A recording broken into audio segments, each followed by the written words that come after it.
Hello doctor.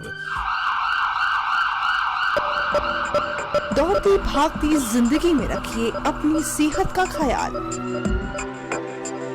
बीमारियों की असल जड़ से उनके उपचार तक जानिए विशेषज्ञों की राय के साथ अपनी बीमारियों का सही उपचार। Hello doctor. नमस्कार दर्शकों, आप देख रहे हैं दूरदर्शन हिमाचल और मैं दामिनी भारद्वाज आपका बहुत बहुत स्वागत करती हूं हमारे आज के कार्यक्रम हेलो डॉक्टर में। दर्शकों, हर बार हम अपने इस कार्यक्रम में एक नए विषय के साथ उपस्थित होते हैं और हर बार हम आपको एक नई हेल्थ से रिलेटेड बातों के बारे में जानकारी देते हैं और हर बार एक नए विषय के साथ आपके सामने उपस्थित होते हैं। और आज इस विषय के बारे में हम बात करेंगे। उस विषय का नाम है गर्मियों में होने वाले त्वचा के रोग व उपचार। और आज हमें इसके बारे में जानकारी प्रदान होगी डॉक्टर GK वर्मा जी से, जो कि है professor and head of the department of skin in IGMC Shimla. तो आइए अपने कार्यक्रम को शुरू करते हैं। और दर्शकों, जैसे कि हम जानते हैं कि गर्मियों में हम देखते हैं कि कई तरह की स्किन इन्फेक्शन, स्किन डिजीजेस हमें देखने को मिलती है। तो आइए हम इसी के बारे में बात करते हैं। और सबसे पहले डॉक्टर साहब, हम आपका बहुत बहुत स्वागत करते हैं हमारे आज के कार्यक्रम में। डॉक्टर साहब, जैसे कि हम बात करते हैं, अगर हम स्किन डिजीज़ की बात करें तो हम देखते हैं कि स्प्रिंग में और समर्स में हमें कई तरह की ऐसी जो स्किन डिजीज़ है या स्किन कंडीशंस हमें ऐसी दिखती हैं जो अलग होती हैं और हमें उससे इन्फेक्शन भी होता है। तो हम आपसे यही जानकारी सबसे पहले लेना चाहेंगे कि स्प्रिंग और समर्स में हमें किस तरह की डिजीज़ देखने को मिलती है, और अगर हम बात करें स्किन इन्फेक्शंस की तो वो किस तरह की हैं? देखिए, जहाँ तक समर और गर्मियों में होने वाली या स्प्रिंग सीज़न में होने वाली त्वचा रोग के बारे में हम बात कर रहे हैं, तो धूप, जैसे कि हम सब जानते हैं, सर्दियों के बाद अब धूप अच्छी खिलने लगी है, तो धूप से जिस भी तरह की नुकसान हमारी स्किन को होता है, जिसमें कि हम फोटोडर्मेटाइटिस उनको कहते हैं, जो कि दो तरह की हो सकती है। फोटोटॉक्सिक एलर्जिक रिएक्शंस हो सकते हैं या फोटो एलर्जिक फोटोडर्मेटाइटिस हो सकती है। और उसी तरह से फिर आप देखोगे तो कि फूल और घास वगैरह भी ज़्यादा उगना शुरू हो जाता है, तो प्लांट एलर्जी भी आजकल के सीज़न में ज़्यादा देखने को मिलती है।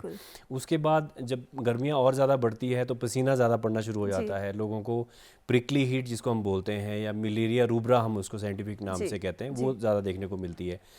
इसी तरह से अब जैसे सीज़न एप्पल या बाकी फ्रूट्स का आ रहा है, तो स्प्रेज बहुत ज़्यादा यूज़ करते हैं हम, पेस्टिसाइड इंसेक्टिसाइड्स की करते हैं, तो उससे एक एयरबोर्न कॉन्टैक्ट डर्मेटाइटिस हम उसको कहते हैं, वो भी ज़्यादा देखने को मिलती है।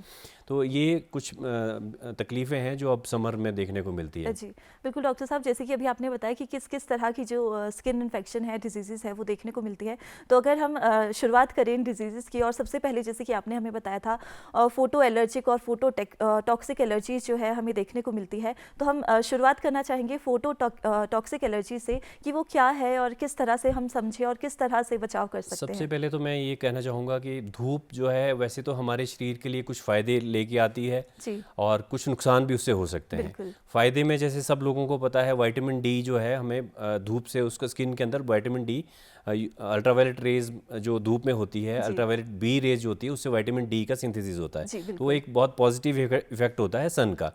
उसी के साथ जब सन शाइन ज़्यादा अच्छी होती है तो मूड भी लोगों का अच्छा रहता है। ये देखा गया है कि विंटर में या रेनी सीजन में जो लोग साइकोलॉजिकली अनस्टेबल होते हैं, उनको डिप्रेशन, एंग्जाइटी, लो मूड वो ज़्यादा होता है। जैसे ही सन अच्छा खिलता है, स्प्रिंग सीजन आता है, तो वो उनका मूड भी अच्छा होता है। तो ये तो पॉजिटिव साइड है। अगर हम थोड़ा नेगेटिव साइड की बात करें, कि हम सब जानते हैं उसमें अल्ट्रावायलेट रेज होती है सन रेज में, तो जैसे मैंने बताया कि फोटोडर्मेटाइटिस इन बीमारियों को हम कहते हैं, जो कि टॉक्सिक और एलर्जिक दोनों हो सकती है। टॉक्सिक से मेरा अभिप्राय है कि अगर हम कोई ऐसी चीज़ अपने शरीर पे लगाएं, या जैसे आप स्क्रीन पे भी देख रहे हैं, एक हाथ में जहां हम देख पा रहे हैं कि उसमें ब्लिस्टर जैसे बन गए हैं। अगर कोई दवाई कोई ब्लड प्रेशर की दवाई खा रहा है, विटलाइगो की दवाई यूज़ कर रहा है, उसके बाद अगर बहुत ज़्यादा सन एक्सपोजर हो जाए तो उसमें ब्लिस्टरिंग हो जाती है, तो उसको हम फोटोटॉक्सिक रिएक्शंस कहते हैं। इसी तरह से कई बार जो एंटीबायोटिक्स कॉमनली यूज़ होती है, जैसे टेट्रासाइक्लिन्स हैं, क्विनोलॉन्स है, सिप्रोफ्लॉक्सासिन है, या पेन किलर है, डिक्लोफिनेक है, ये कुछ पेशेंट जब इन दवाइयों पे होते हैं तो उनको भी phototoxic as well as photo allergic reaction होने के ज़्यादा चांसेस होते हैं। और जहाँ तक हम एलर्जी की बात कर रहे थे तो उसमें एक कॉमनली हम पॉलीमॉर्फस लाइट इरप्शन PMLE करके कहते हैं। आजकल हमारे पास OPDs में भी इसके केस ज़्यादा देखने को मिलते हैं। फेस पे, नेक पे, बाजू पे जो भी एक्सपोज्ड एरियाज रहते हैं या पार्शियली एक्सपोज्ड एरिया रहता है जैसे नेक है, वहाँ पर लाल निशान पड़ जाते हैं जिसमें कि स्वेलिंग लगती है, थोड़ी सी जलन शुरू हो जाती है, खारिश बहुत ज़्यादा होती है, तो उसको पॉलीमॉर्फस लाइट इरप्शंस बोलते हैं।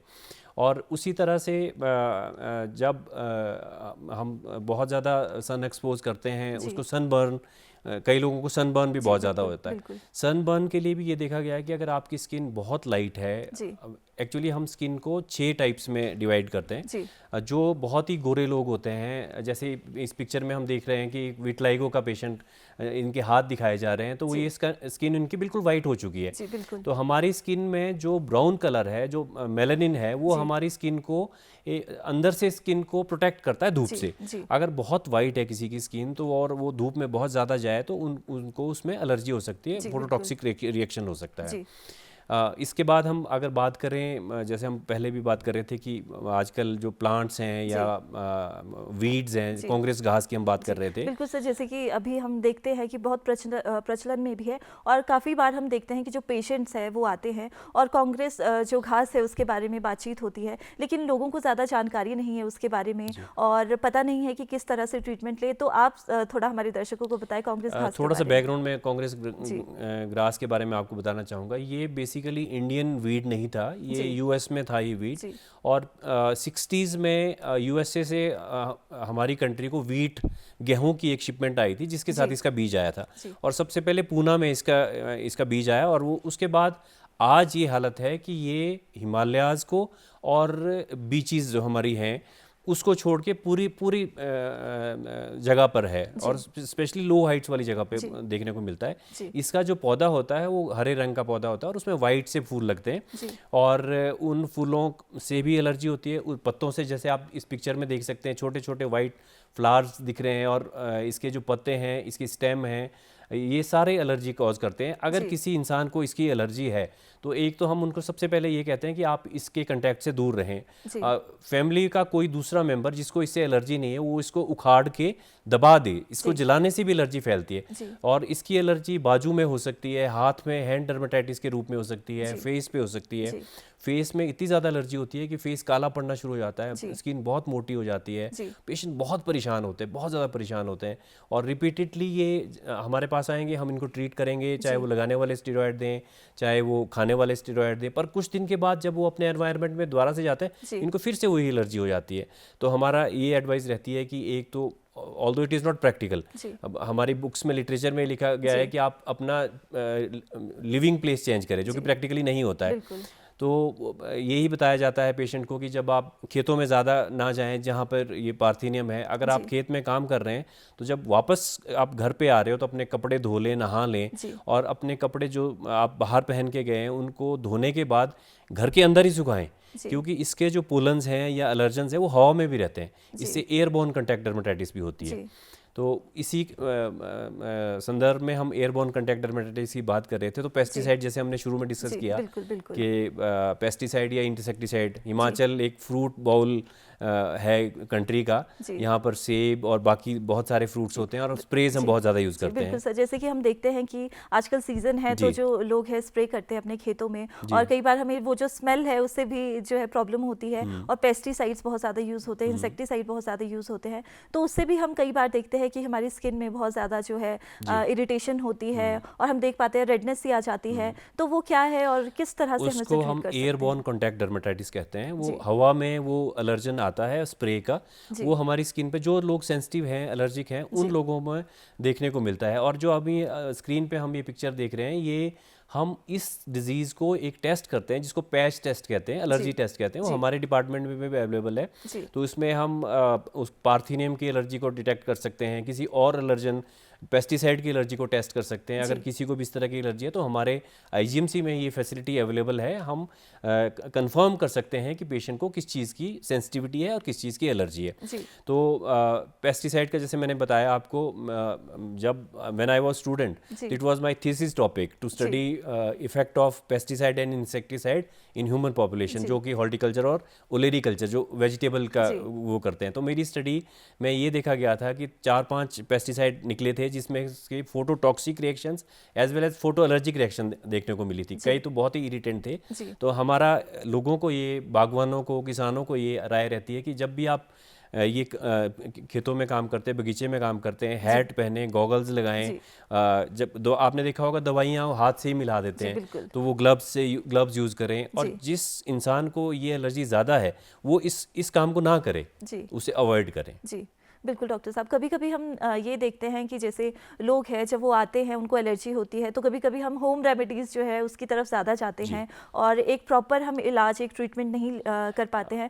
तो वो हमें किस तरह से ट्रीटमेंट लेनी चाहिए और हमें सिर्फ एक्सपर्ट के पास जाना चाहिए या घर पे हम किस तरह से अपना बचाव कर सकते हैं? अगर हम ब्रॉड सा एक गाइडलाइन बताएं आपको, जैसे हम धूप से होने वाली एलर्जी की बात कर रहे थे, तो यूजुअली क्या करते हैं, आपको फोटो एलर्जी हुई, आपको किसी सहेली ने आपको कोई स्टेरॉइड की ट्यूब दे दी, आपने यूज करने शुरू कर दिया और आपको रिलीफ मिल गया, तो आपको लगेगा ये दवाई बहुत अच्छी है। आप उसको बार बार यूज करोगे जिससे कि आपको फायदे की जगह नुकसान होना शुरू हो जाता है। आपकी स्किन में रेडनेस आएगी और वो एलर्जी बहुत ज़्यादा बढ़ जाएगी और आप हीटर के पास काम नहीं कर पाएंगे, कहीं भी आप धूप में नहीं जा पाएंगे, कोई भी और क्रीम आपको सूट नहीं करेगी। जैसे इस पिक्चर में हम देख सकते हैं कि पूरी नेक रेड हो गई है, ये एक फोटो एलर्जी का पेशेंट है। इसी तरह के पेशेंट अगर बार बार स्टेरॉयड का यूज़ करें बिना स्किन स्पेशलिस्ट की राय से, तो एलर्जी ठीक होने के बजाय बढ़ सकती है।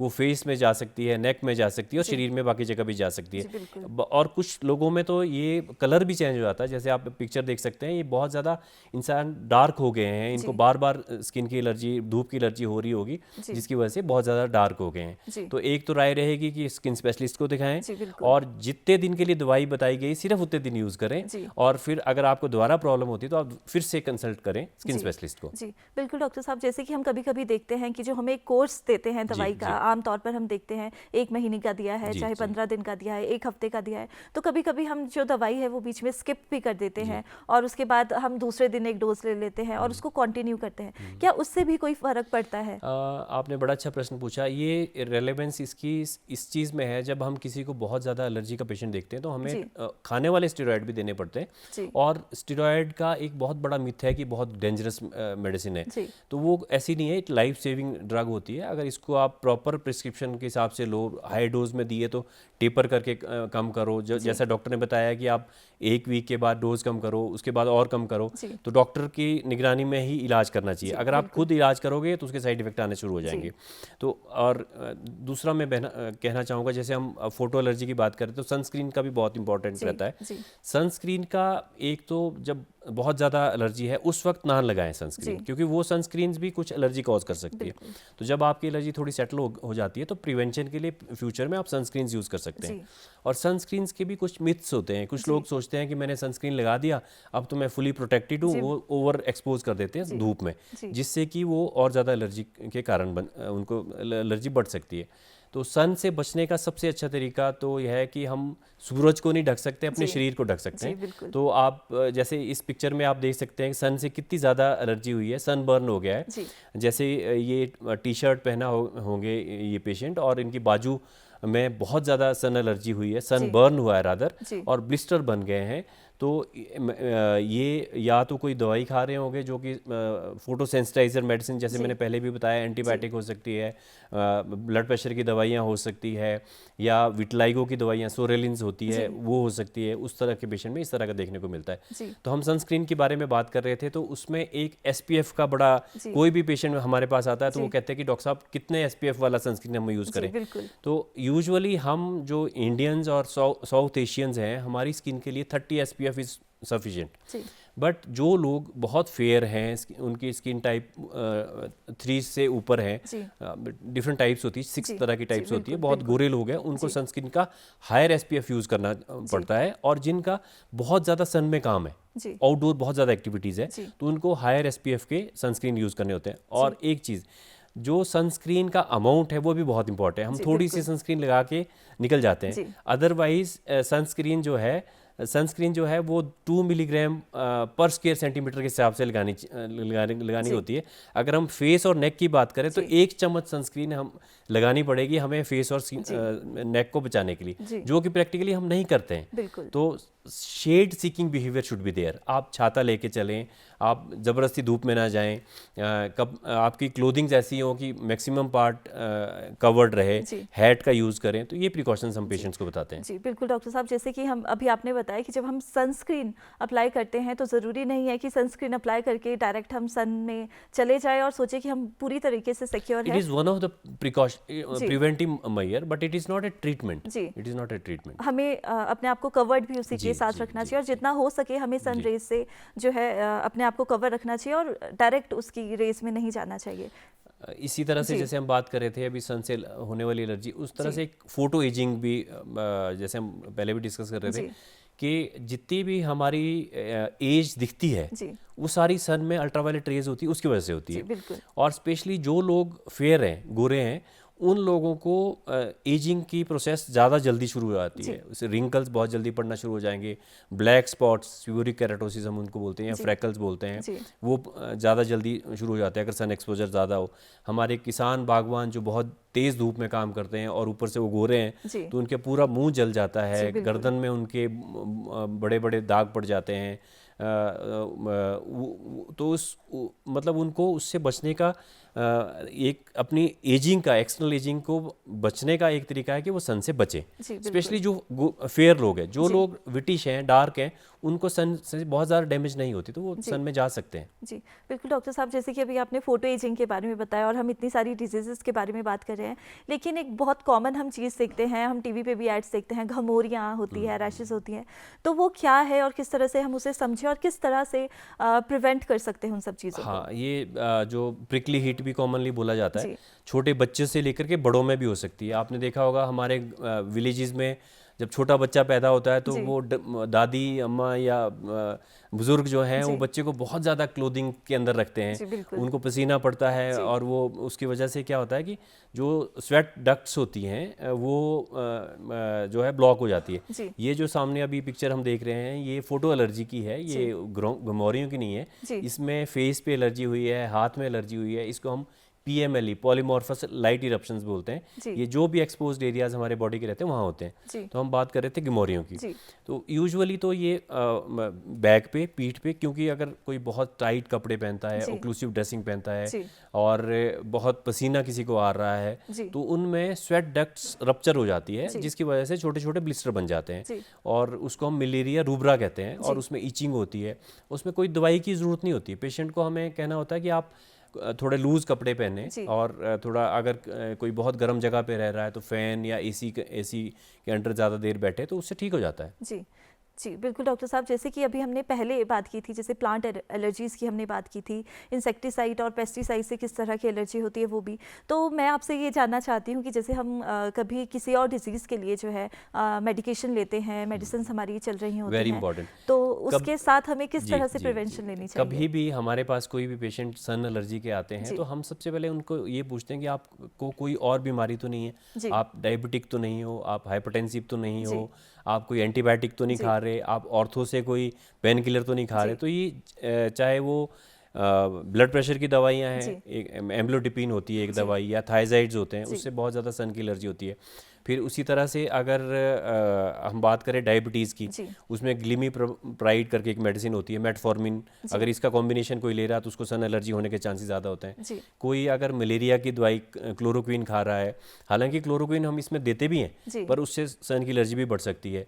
और कोई पेन किलर खा रहा है, स्पेशली डिक्लोफिनेक, ब्रूफेन, ये वाली दवाइयाँ कोई खा रहा है, या एंटीबायोटिक जैसे डॉक्सीसाइक्लिन है, कॉमनली डॉक्सीसाइक्लिन यूज़ की जाती है, या सिप्रोफ्लॉक्सासिन कॉमनली यूज़ की जाती है, तो उससे भी फोटो एलर्जी हो सकती है। जी बिल्कुल डॉक्टर साहब, जैसे कि हम देखते हैं नॉर्मली जब गर्मियाँ आती हैं तो एक्सेसिव स्वेटिंग किसी किसी को होती है, और हम देखते हैं कई बार बैड ओडोर भी उससे आता है, और स्किन में भी हम रेडनेस देखते हैं और हल्का सा जो है वो थोड़ा सा वेट रहता है। तो वो किस तरह स्वेटिंग को हम किस तरह से कंट्रोल कर सकते हैं या किस तरह से ट्रीट करना चाहिए? स्वेटिंग कुछ लोगों को तो सिर्फ हाथ पाँव में होती है, कुछ लोगों को पूरे शरीर में होती है। कुछ लोगों को जब वो स्ट्रेसफुल फील करते हैं, किसी एंग्जाइटी वाली स्टेट में होते हैं, तो उनके हाथ पाँव में बहुत ज़्यादा स्वेटिंग होती है। तो इसमें लगाने वाली दवाइयाँ भी आती है, खाने वाली भी दवाइयाँ आती है, पर खाने वाली यूजुअली हम प्रेस्क्राइब नहीं करते हैं, क्योंकि खाने वाली मेडिसिन के साइड इफेक्ट्स बहुत होते हैं। ब्लरिंग ऑफ विजन हो सकता है, यूरिन रिटेंशन हो सकती है, एंटीकोलिनर्जिक साइड इफेक्ट्स होते हैं, इसलिए उसको यूज़ नहीं किया जाता है। पर पेशेंट को हम लगाने वाली दवाइयाँ बताते हैं। जैसे कि आप पिक्चर देख रहे हैं, उनको स्वेटिंग ज़्यादा हो रही है और पीठ में घमौरियाँ हो रही, जो कि हमने प्रिकली हीट के रूप में पहले ही डिस्कस की है। और आप कई लोगों को हाथों और पैरों में बहुत ज़्यादा स्वेटिंग होती है, उससे पैरों में फंगल इन्फेक्शन होने के चांसेस ज़्यादा हो जाते हैं। तो अपनी हाइजीन का ध्यान रखें। जैसे आप देख रहे हैं, हालांकि इस तरह का तो नहीं दिखता है जैसे फोटो में दिखा रहा है कि फंगस उग गया है, बट उंगलियों के बीच में, टोज के बीच में, क्योंकि गीले रहते हैं स्वेट की वजह से, तो फंगल इन्फेक्शन हो जाता है, जिसको हम टीनिया पीडिस या एथलीट फुट कहते हैं। तो उनसे हम उनको कहते हैं कि आप एक तो शूज़ ऐसे पहने जो कि ओक्लूसिव ना हो, चप्पल या ओपन वाले जिसमें हवा जा सके, ऐसे शूज़ पहने, और ट्रीटमेंट पूरा लें। एंटीफंगल खाने वाली भी देते हैं हम, लगाने वाली भी देते हैं, और स्किन को ड्राई रखने की कोशिश करें। सॉक्स कॉटन के पहने, सिंथेटिक ना पहने, वॉश प्रॉपरली करें। तो इस चीज़ों का ध्यान रखें, तो वो उससे फ़र्क पड़ जाता है। और अगर किसी को बहुत ज़्यादा स्वेटिंग हो रही है तो उसके लिए एक फॉर्मलिन का हम सोल्यूशन बनाते हैं 1%, उसमें हाथ और पाँव डिप करने के लिए बोलते हैं। 5 से 10 मिनट उसको डिप करते हैं, तो उससे स्वेट जो डक्ट्स हैं वो ब्लॉक हो जाती है, तो स्वेटिंग की प्रॉब्लम काफ़ी हद तक ठीक हो जाती है। इसी तरह से किसी को एक्जिला में, बॉडी फोल्ड्स में स्वेटिंग ज़्यादा होती है, जैसे आपने बताया कि स्मेल भी आती है, तो वो हाइजीन का ध्यान रखें। और कुछ रोल ऑन मेडिसिन आती हैं जो कि हम उसमें यूज़ कर सकते हैं, और उससे स्वेटिंग की काफ़ी हद तक इम्प्रूवमेंट होती है। जी बिल्कुल डॉक्टर साहब, जैसे कि आजकल हम देखते हैं स्किन की इतनी सारी जो है हम मेडिकेशंस देखते हैं, या हम कहें तो हम इंटरनेट पे जब हम देखते हैं तो कई सारी चीज़ें हमारे सामने आ जाती हैं, हम इन्फ्लुएंस भी हो जाते हैं काफ़ी चीज़ों से।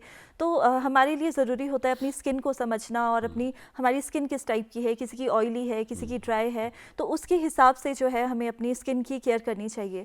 तो मेरा प्रश्न आपसे यही रहेगा कि किस तरह से हम अपनी स्किन को समझ सकते हैं?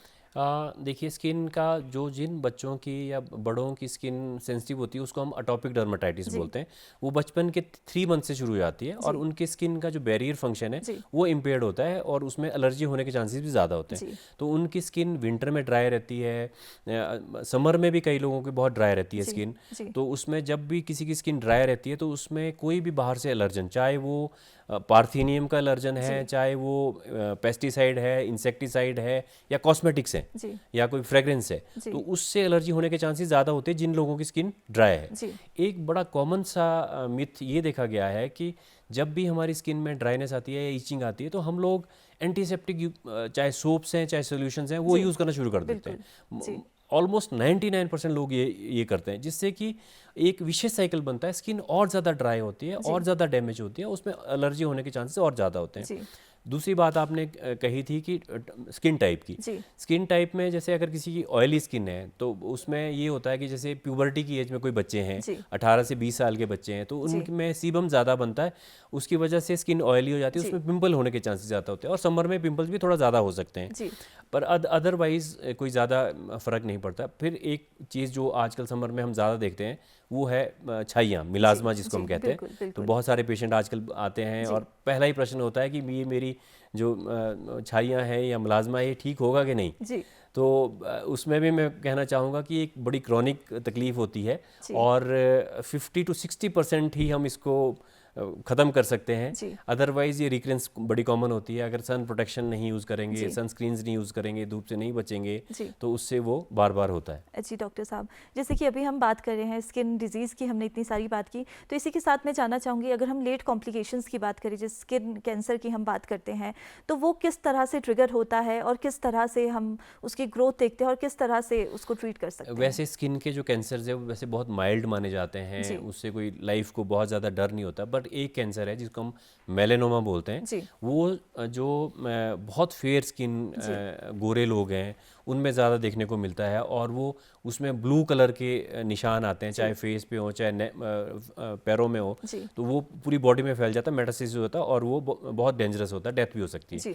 बट कॉमनली धूप की वजह से जो कैंसर, 2 कैंसर होते हैं, वो बेसल सेल कार्सिनोमा जो कि नाक के ऊपर, आंखों के चारों तरफ कहीं भी हो सकता है, कई लोगों को हाथ पे भी हो सकता है, उसमें एक छोटा सा दाना बन जाएगा, फिर धीरे धीरे फैलेगा, हालांकि उससे डेथ नहीं होती है, बट वो जहाँ पर है वो पूरी स्किन को डिस्ट्रॉय कर देता है।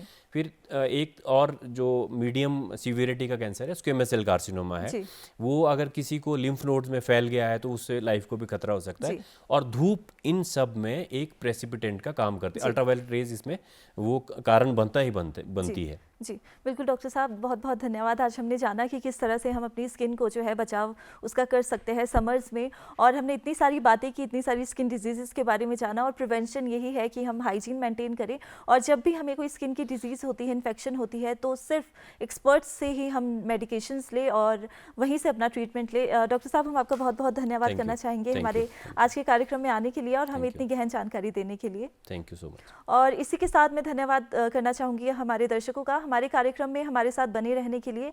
आपसे अगली बार फिर होगी मुलाकात, लेकिन तब तक के लिए आप देखते रहिए दूरदर्शन हिमाचल। नमस्कार।